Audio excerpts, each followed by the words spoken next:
மத்தேயு 13ஆம் அதிகாரம். இயேசு அன்றைய தினமே வீட்டிலிருந்து புறப்பட்டு போய் கடலோரத்திலே உட்கார்ந்தார். திரளான ஜனங்கள் அவரிடத்தில் கூடி வந்தபடியால் அவர் படவில் ஏறி உட்கார்ந்தார். ஜனங்கள் எல்லோரும் கரையிலே நின்றார்கள்.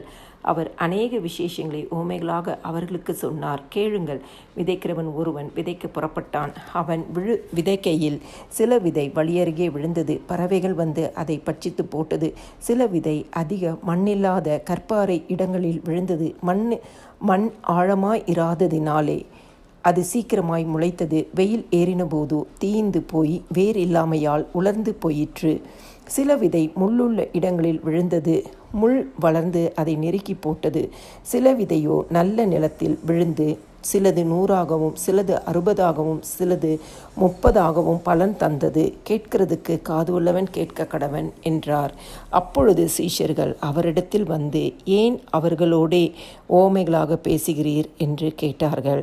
அவர்களுக்கு அவர் பிரதியுத்தரமாக, பரலோக ராஜ்யத்தின் இரகசியங்களை அறியும்படி உங்களுக்கு அருளப்பட்டது, அவர்களுக்கோ அருளப்படவில்லை. உள்ளவன் எவனோ அவனுக்கு கொடுக்கப்படும், பரிபூரணமும் அடைவான். இல்லாதவன் எவனோ அவனிடத்தில் உள்ளதும் எடுத்து கொள்ளப்படும். அவர்கள் கண்டும் காணாதவர்களாயும் கேட்டும் கேளாதவர்களாயும் உணர்ந்து கொள்ளாதவர்களாயும் இருக்கிறபடியினால் நான் உவமைகளாக அவர்களோடே பேசுகிறேன். ஏசாயாவின் தீர்க்கதரிசனம் அவர்களிடத்தில் நிறைவேறுகிறது.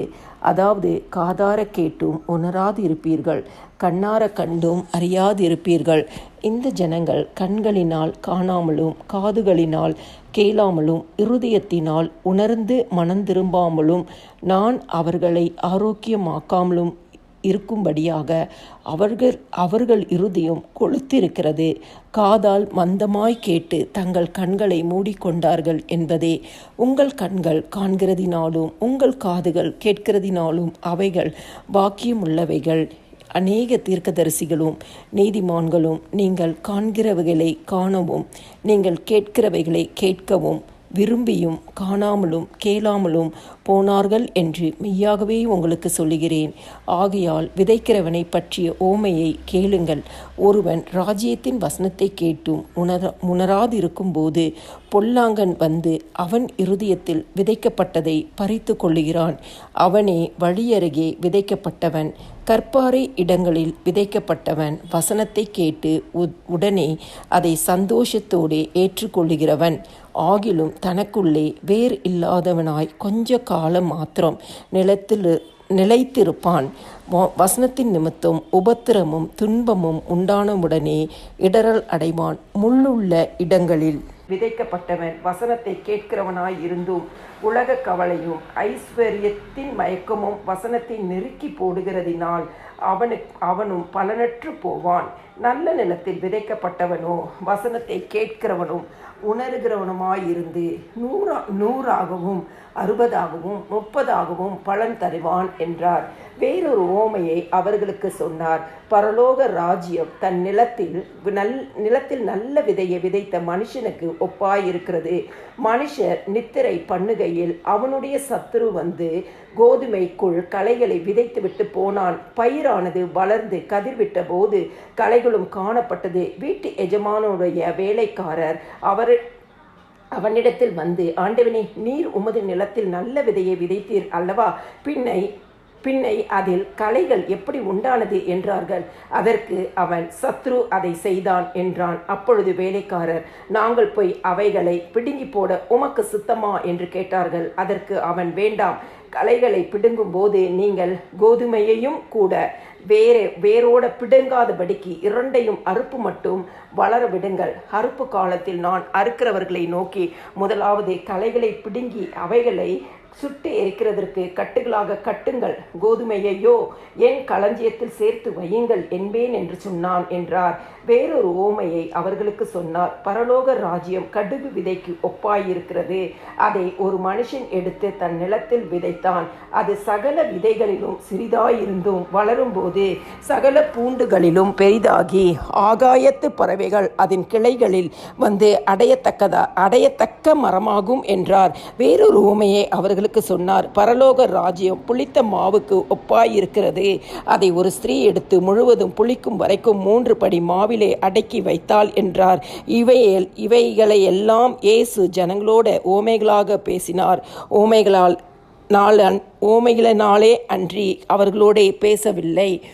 என் வாயை ஓமைகளினால் திறப்பேன், உலகத் தோற்றம் முதல் மறைப்பொருள் ஆனவைகளை வெளிப்படுத்துவேன் என்று தீர்க்கதரிசியால் உரைக்கப்பட்டது நிறைவேறும்படி இப்படி நடந்தது. அப்பொழுது இயேசு ஜனங்களை அனுப்பிவிட்டு வீட்டுக்கு போனார். அவருடைய சீஷர்கள் அவரிடத்தில் வந்து, நிலத்தின் களைகளை பற்றிய ஓமையை எங்களுக்கு வெளிப்படுத்த வேண்டும் என்று கேட்டார்கள். அவர் பிரதியுத்தரமாக, நல்ல விதையை விதைக்கிறவன் மனுஷகுமாரன், நிலம் உலகம். நல்ல விதை ராஜ்யத்தின் புத்திரர், களைகள் பொல்லாங்கனுடைய புத்திரர். அவைகளை விதைக்கிற சத்ரு பிசாசு, அறுப்பு உலகத்தின் முடிவு, அறுக்கிறவர்கள் தேவதூதர்கள். ஆதலால் களைகளை சேர்த்து அக்கினியினால் போல இவ்வுலகத்தின் முடிவிலே நடக்கும். மனுஷகுமாரன் தம்முடைய தூதர்களை அனுப்புவார். அவர்கள் அவருடைய ராஜ்யத்தில் இருக்கிற சகல இடர்களையும் அக்கிரமம் செய்கிறவர்களையும் சேர்த்து அவர்களை அக்கினி சூளையிலே போடுவார்கள். அங்கே அழுகையும் பற்கடிப்பும் உண்டாயிருக்கும். அப்பொழுது நீதிமான்கள் தங்கள் பிதாவின் ராஜ்யத்திலே சூரியனைப் போல பிரகாசிப்பார்கள். கேட்கிறதற்கு காது உள்ளவன் கேட்க கடவன். அன்றியும் பரலோக ராஜ்யம் நிலத்தில் புதைத்திருக்கிற பொக்கிஷத்துக்கு ஒப்பாயிருக்கிறது. அதை ஒரு மனுஷன் கண்டு மறைத்து அதை பற்றிய சந்தோஷத்தினாலே போய் தனக்கு உண்டான எல்லாவற்றையும் விற்று அந்த நிலத்தை கொள்ளுகிறான். மேலும் பரலோக ராஜ்யம் நல்ல முத்துக்களை தேடுகிற வியாபாரிக்கு ஒப்பாயிருக்கிறது. அவன் விலையுயர்ந்த ஒரு முத்தை கண்டு போய் தனக்கு உண்டான எல்லாவற்றையும் விற்று அதை கொள்ளுகிறான். அன்றியும் பரலோக ராஜ்யம் கடலிலே போடப்பட்டு சகலவிதமான மீன்களையும் சேர்த்து வாரிக்கொள்ளும் வலைக்கு ஒப்பாயிருக்கிறது. அது நிறைந்தபோது அதை கரையில் இழுத்து உட்கார்ந்து நல்லவைகளை கூடைகளில் சேர்த்து ஆகாதவைகளை எரிந்து போடுவார்கள். இப்படியே உலகத்தின் முடிவிலே நடக்கும். தேவதூதர்கள் புறப்பட்டு நீதிமான்களின் நடுவிலிருந்து பொல்லாதவர்களை பிரித்து அவர்களை அக்கினி சூளையிலே போடுவார்கள். அங்கே அழுகையும் பற்கடிப்பும் உண்டாயிருக்கும் என்றார். பின்பு இயேசு அவர்களை நோக்கி, இவைகளை எல்லாம் அறிந்து கொண்டீர்களா என்று கேட்டார். அதற்கு அவர்கள், ஆம், அறிந்து கொண்டோம் ஆண்டவரே என்றார்கள். அப்பொழுது அவர் அவர்களை நோக்கி, இப்படி இருக்கிறபடியால் பரலோக ராஜ்யத்திற்கு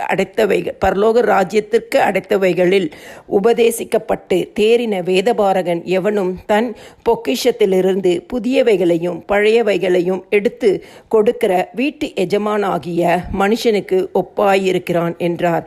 இயேசு இந்த ஓமைகளை சொல்லி முடித்த பின்பு அவ்விடமிட்டு தாம் வளர்ந்த ஊரிலே வந்து அவர்களுடைய ஜெப ஆலயத்திலே அவர்களுக்கு உபதேசம் பண்ணினார். அவர்கள் ஆச்சரியப்பட்டு, இவனுக்கு இந்த ஞானமும் பலத்த செய்கைகளும் எப்படி வந்தது? இவன் தச்சனுடைய குமாரன் அல்லவா? இவன் தாய் மரியாள் என்பவள் அல்லவா? யாக்கோபு, யோசே, சீமோன், யூதா என்பவர்கள் இவனுக்கு சகோதரர் அல்லவா? இவன் சகோதரிகள் எல்லோரும் நம்மிடத்தில் இருக்கிறார்கள் அல்லவா? இப்படி இருக்க இது எல்லாம் இவனுக்கு எப்படி வந்தது என்று சொல்லி அவரை குறித்து இடறல் அடைந்தார்கள். இயேசு அவர்களை நோக்கி, தீர்க்கதரிசி ஒருவன் தன் ஊரிலும் தன் வீட்டிலுமே அன்றி வேறெங்கும் கனவீனமடையான் என்றார். அவர்களுடைய அவிசுவாசத்தின் நிமித்தம் அவர் அங்கே அநேக அற்புதங்களை செய்யவில்லை.